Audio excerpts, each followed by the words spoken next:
Que esto también es la clase, no seamos así. Tenemos nobles jóvenes investigadores e investigadoras.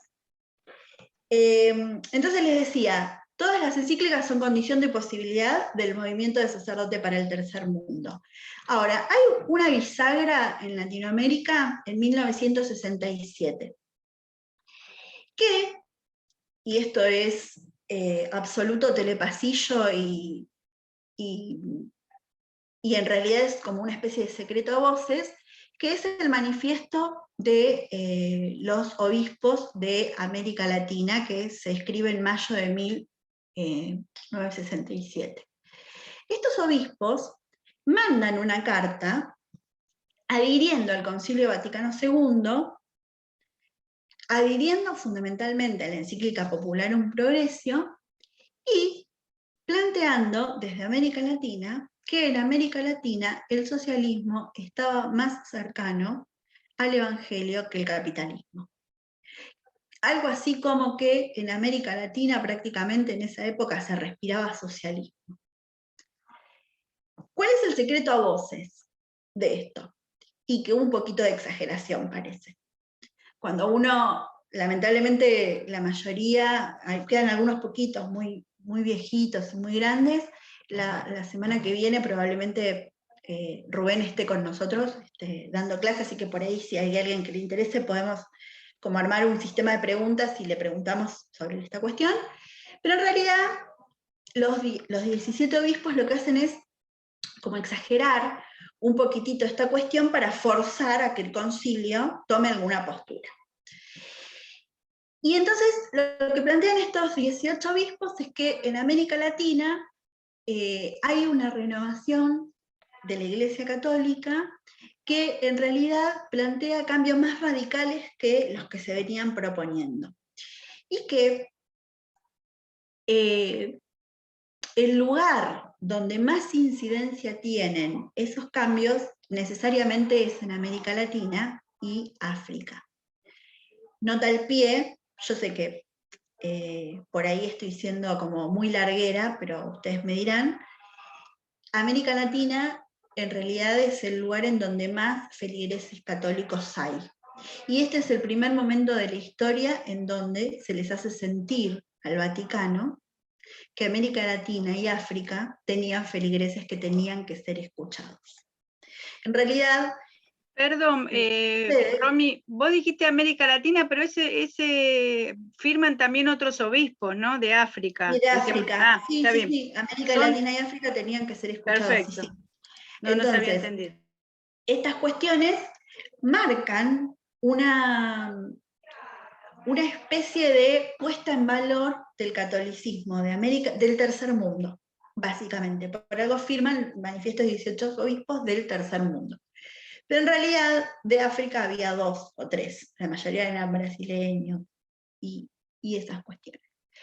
Entonces, este lugar que requiere cambios más radicales, que requiere cambios más profundos, que los cambios tienen más incidencia social, que ellos están hablando desde Europa y que nosotros vivimos en América Latina y que por lo tanto también tenemos derecho a opinar, y en África, y también tenemos derecho a opinar, constituye una especie de denuncia. ¿Sí?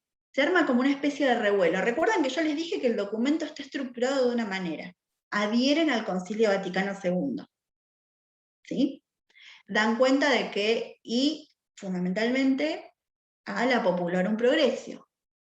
Pero dicen, bueno, a ver, también hay una cuestión de las realidades del tercer mundo, y es que en el tercer mundo, esas víctimas de explotación que plantean ustedes en el Concilio Vaticano II,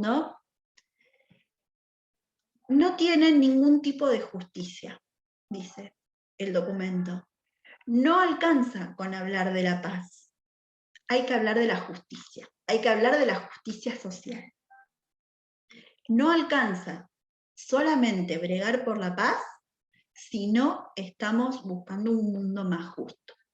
Esto, que en realidad en la carta y en el manifiesto de 18 obispos ocupa más o menos 2 o 3 líneas, no más, causa un revuelo, porque en realidad vuelven sobre la función transformadora del sacerdocio, y lo que dicen es, en este manifiesto, que no se puede servir a Dios y al dinero. Quienes intenten transformar tienen que tener una vida de pobres. ¿Sí? No se puede servir a Dios y al dinero. No alcanza la paz sin justicia. Nosotros adherimos a todo lo que ustedes quieran, pero sepan que en África y en América Latina la realidad es bastante diferente. La situación es prácticamente una reducción a servidumbre. Este manifiesto llega a manos de Miguel Ramondetti. Lo que hacen Miguel Ramondetti es pedirle a los sacerdotes que trabajaban en el territorio que manden sus adhesiones a este manifiesto. Y junta más o menos 200 o 300 firmas. También el número es como, para algunos fue 600, José Pablo Martín dice que fue 600, pero que después no fueron miembros del movimiento de sacerdotes para el tercer mundo, otros dicen que fueron 250 y que la mayoría se quedaron. Eso es parte del folclore. El número siempre es como lo que uno quiere tener y lo que no se puede tener. Lo más importante de este movimiento que se funda es que parten de una situación de cambio de estructura, adhieren a este manifiesto, firman este manifiesto y dan cuenta de que tienen que ponerse a trabajar en consecuencia. Así surge el movimiento de sacerdotes para el tercer mundo. ¿Qué otras características son importantes? Cuando este manifiesto se empieza a divulgar, ¿sí? Empiezan a pensarse acciones de encuentros y se empiezan a pensar dinámicas de funcionamiento. Y además se empieza a pensar el nombre. Movimientos de sacerdotes para el tercer mundo. No del tercer mundo. ¿Sí? Esa es una cuestión central. Ese fue el primer debate. ¿Cómo se salda ese debate? En el primer encuentro nacional. Este primer encuentro nacional se hace en 1968 en Córdoba. El manifiesto de los 18 obispos fue a finales de 1967. Y de ese primer encuentro surge un documento, que es un textito muy lindo, chiquitito, que se llama Coincidencias Básicas. Esas coincidencias básicas lo que hacen es reformular más o menos el manifiesto de 18 obispos y ponerlo como coincidencias para el trabajo en el territorio del movimiento de sacerdotes para el tercer mundo. Y lo que se plantea fundamentalmente en estas coincidencias básicas es que el movimiento de sacerdotes para el tercer mundo es un movimiento que solo puede ser organizado e incluido, o solo pueden pertenecer, un criterio de pertenencia es que las personas sean religiosas, sean sacerdotes. ¿Sí? ¿Se puede invitar a laicos? Sí, pero es un movimiento de sacerdotes. ¿Cómo se iban a organizar? A través de asambleas que se llamaron encuentros nacionales.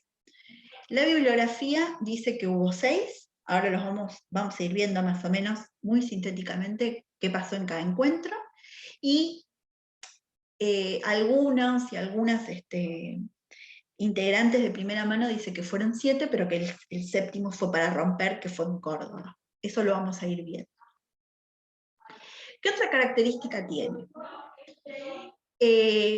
Este grupo lo que quiere hacer, y esto si están anotando, y después cuando vean el Power lo pueden ver, o cuando hagan las lecturas, es un grupo que intenta incidir en la política nacional.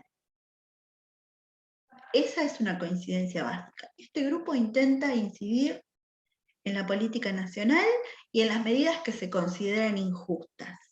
¿Sí? Probablemente con la profesora Inés, en mi crisis, lo pudieron, en mi crisis tecnológica, ¿no? Lo pudieron trabajar un poco, pero quiero que esta idea quede como reforzada.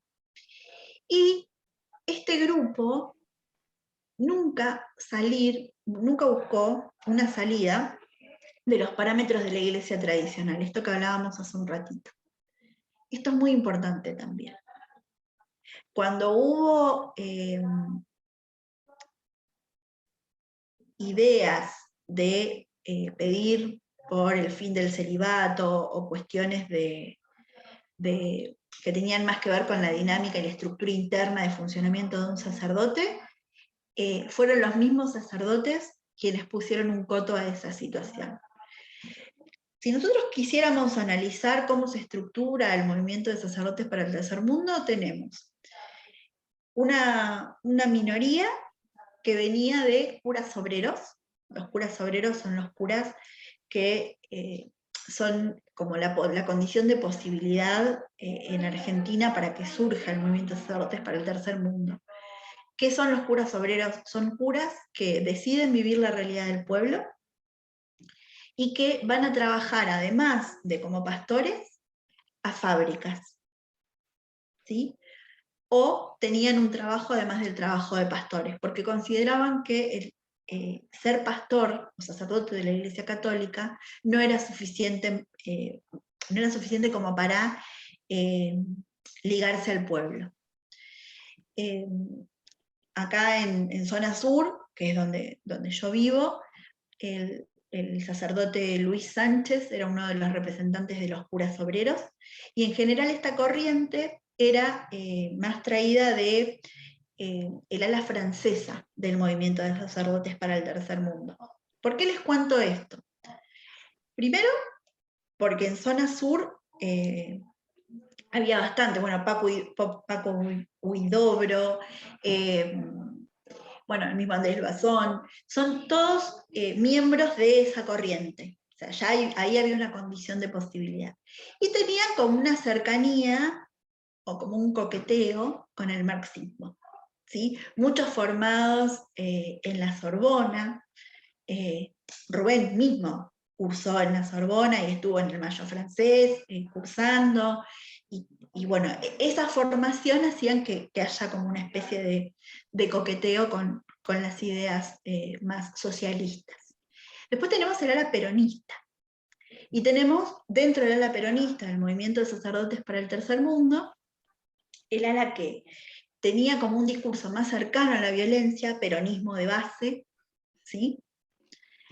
Y tenemos el ala más cercana a la figura de Carlos Mujica. Ese ala más cercano a la figura de Carlos Mujica son sacerdotes que trabajan en barrios de emergencia, que son miembros del movimiento de sacerdotes para el tercer mundo, pero que respetan la estructura eclesial por sobre todas las cosas.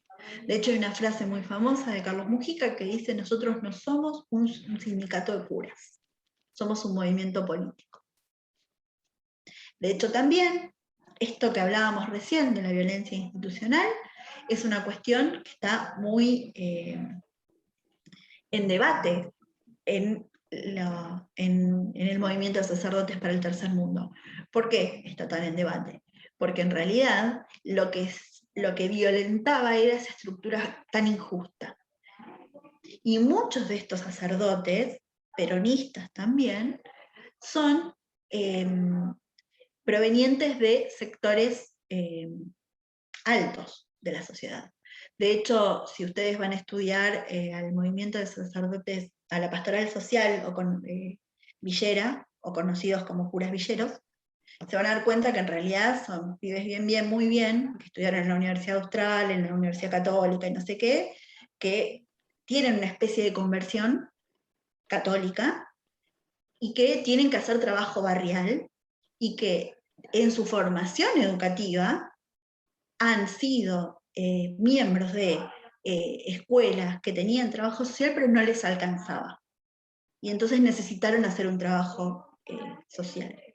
Por otro lado, tenemos a los curas de adopción por los pobres. Estos curas de adopción por los pobres son... Eso lo vimos un poquito. Digo, acá saltaste, ¿no? Esto de los curas villeros y los curas de adopción por los pobres, estamos en la situación contemporánea, ¿no? Estamos hablando de lo contemporáneo y viendo cómo estos curas obreros inciden ¿sí? En toda esta nueva generación que seguramente a las y los estudiantes les interesa más que toda esta parte histórica. Me pareció bueno lo que dijiste me pareció bueno lo de Mujica, cuando nombraste de las clases altas, Mujica sería el representante de las clases altas en esa época. Y también, tenemos una distinción por cercanía o alejamiento a las ideas de Perón. ¿Sí? Había todo un grupo que se consideraba peronista, pero que lo veía con distancia, y había otro grupo que formaba parte del gobierno, incluso aconsejando, ¿sí? A el peronismo en todo lo que tiene que ver con el tema de lo social. Entonces, y yo metería algo que en general no está tan trabajado y que creo que es importante, que es los que eran del sector porteño o de porteño Gran Buenos Aires y los que eran de otras regiones. Estoy pensando los Rubén y todos los que eran del NEA, y estoy pensando en Angelelli en La Rioja, ¿no? Sí. Eso también es un tema interesante, el lugar, ¿no? No solo por lo geográfico, sino por lo que implica en la historia de la Argentina, la lucha de, bueno, un poco lo que veíamos al principio de unitarios y federales, ¿no? Y cómo la Iglesia también juega ahí.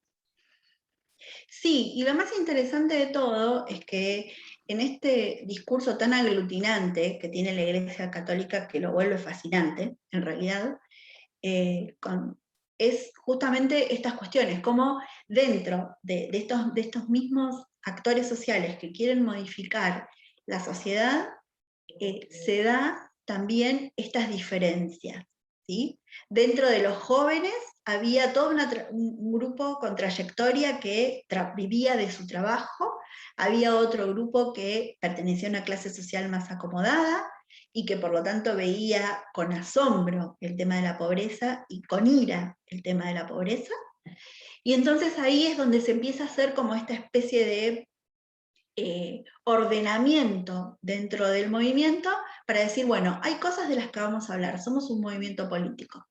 Nosotros no vamos a modificar la estructura de la Iglesia. De hecho, nosotros necesitamos la estructura de la Iglesia, y no solamente necesitamos la estructura de la Iglesia para hacer política, queremos ser miembros de la Iglesia Católica.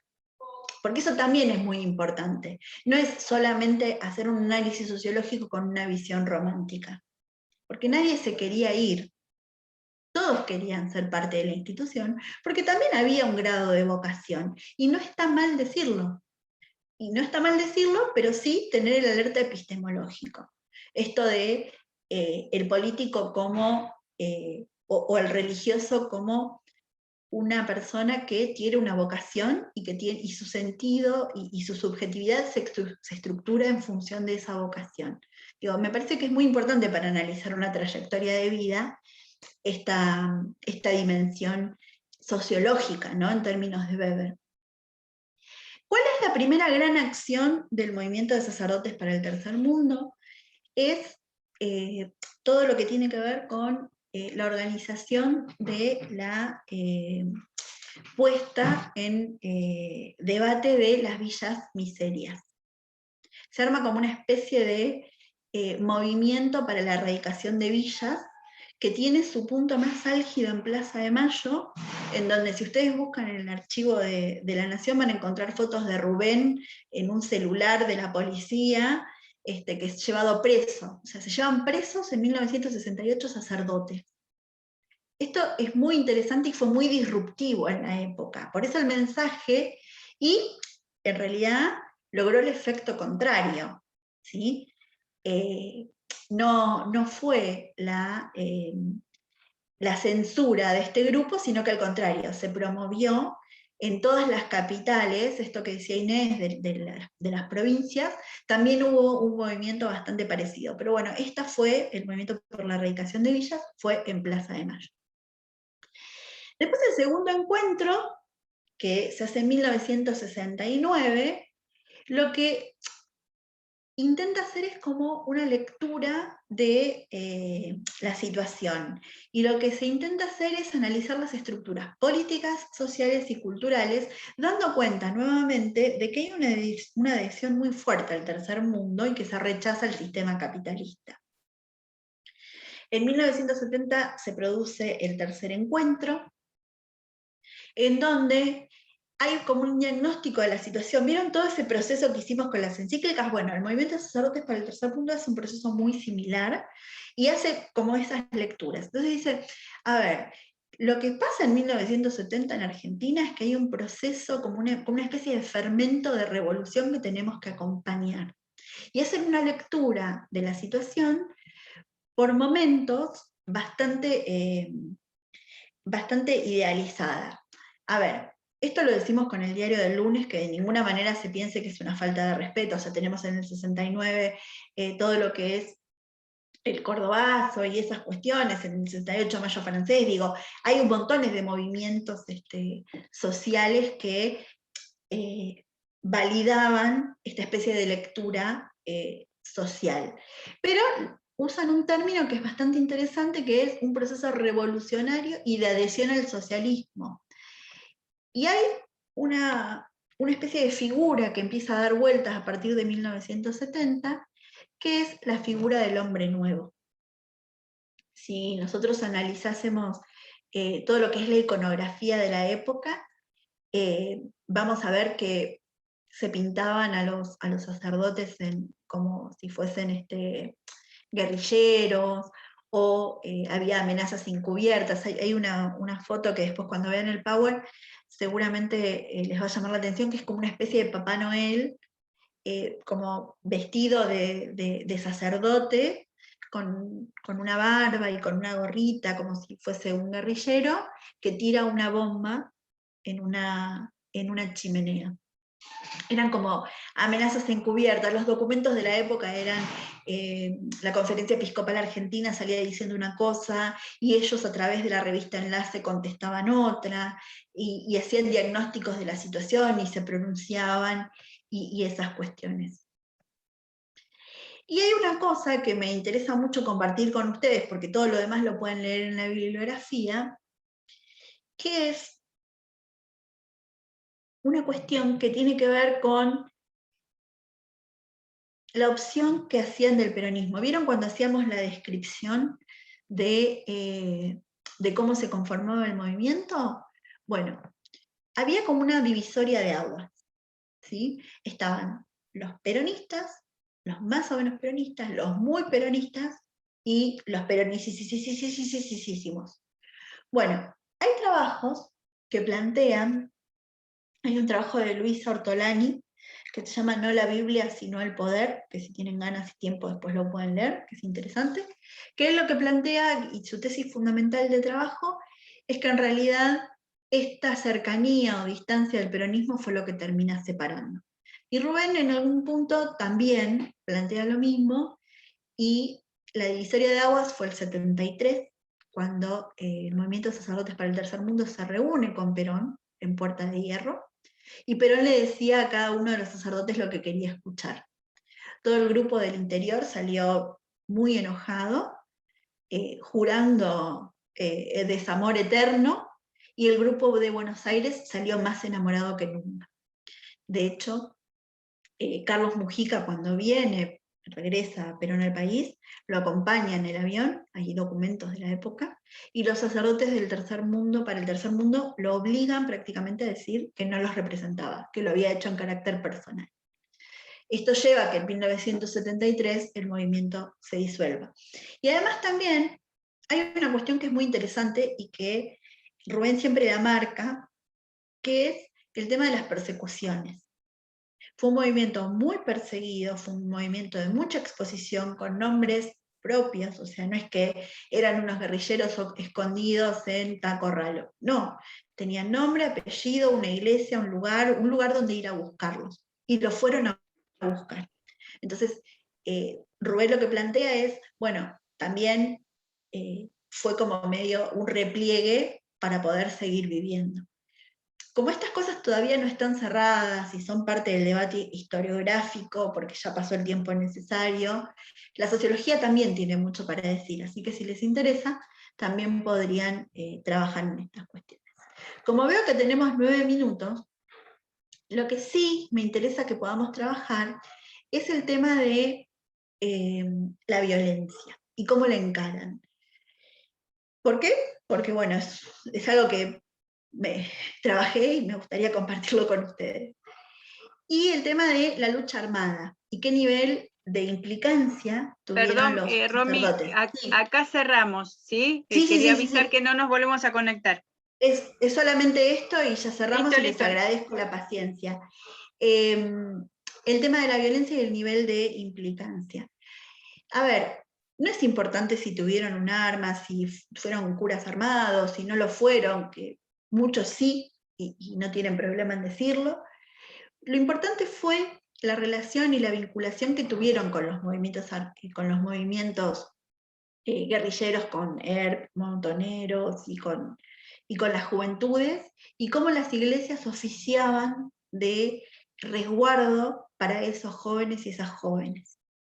Entonces, me parece que el tema de la violencia es interesante en la medida que pueda dar cuenta de cómo los, los grupos más contestatarios y más radicales de la política argentina contemporánea de los últimos años tuvieron vinculaciones con este movimiento y con muchos sacerdotes. Entonces, quizás lo más interesante de investigar en relación al movimiento de sacerdotes para el tercer mundo, más allá de todo lo que se dijo y de lo que se podrá decir, que seguramente será muy interesante, son estas vinculaciones y cómo este movimiento influyó en la conformación de muchos grupos políticos y sociales, incluso armados, de la época.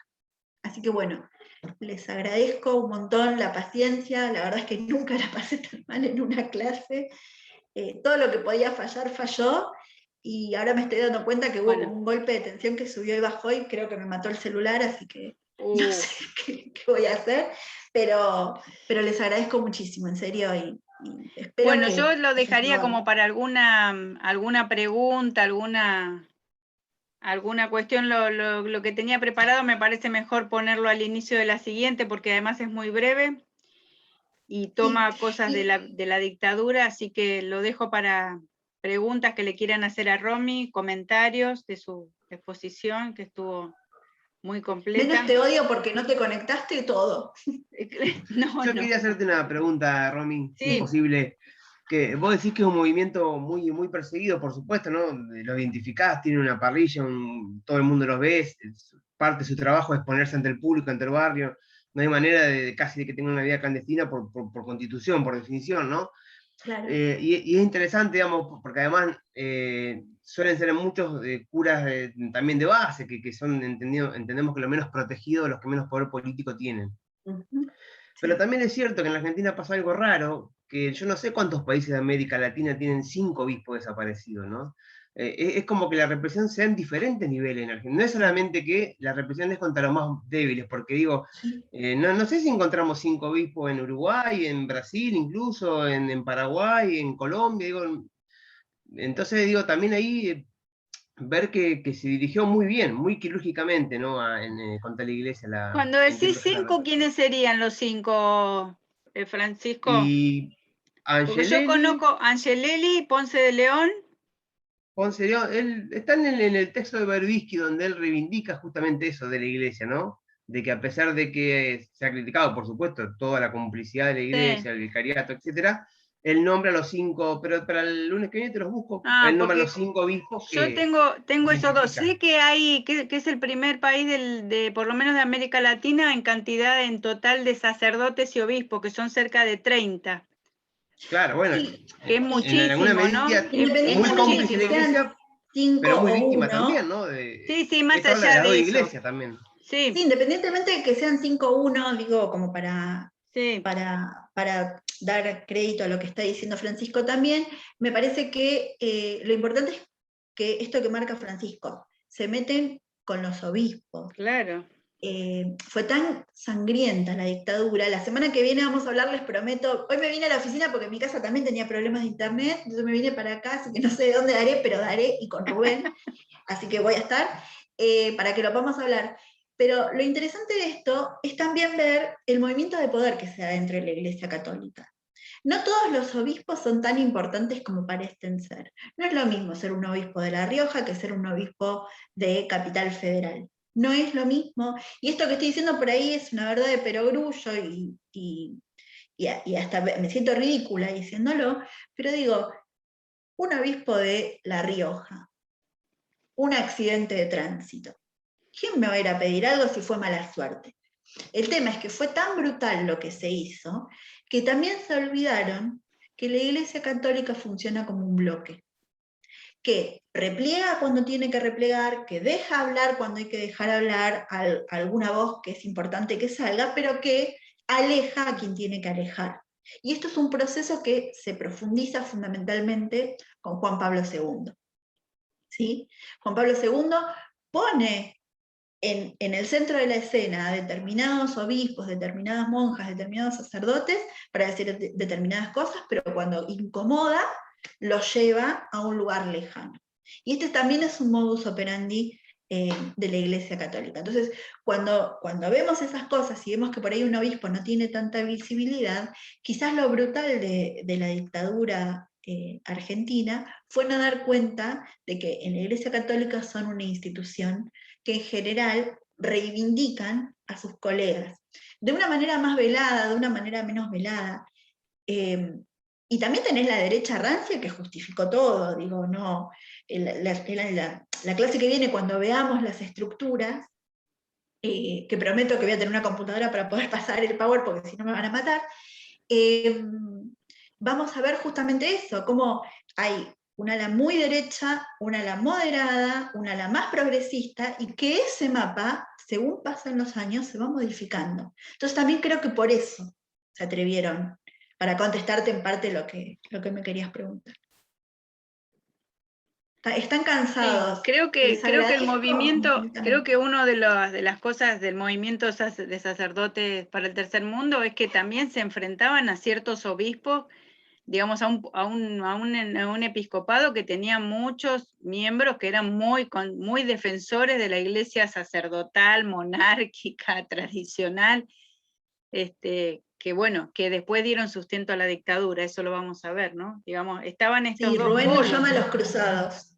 Claro, estaban estos dos polos, así como estaban estos obispos progresistas, populares, digamos, proféticos, como Angelelli, Ponce de León y, bueno, de Nevares, Esaine, tantos otros, también estaban Sansierra, bueno, Tortolo, digamos, había, ¿no? Corrachino, que va a aparecer en escena después, ¿no? Había todo un grupo fuerte, digamos, ¿no? Pero sí, es como vos decís. Francisco, vos que comentaste varias cosas de tu experiencia, ¿de qué diócesis sos? ¿O dónde estabas? Yo soy de La Pampa, no, estoy lejos, soy de La Pampa. ¿y la diócesis es La Pampa?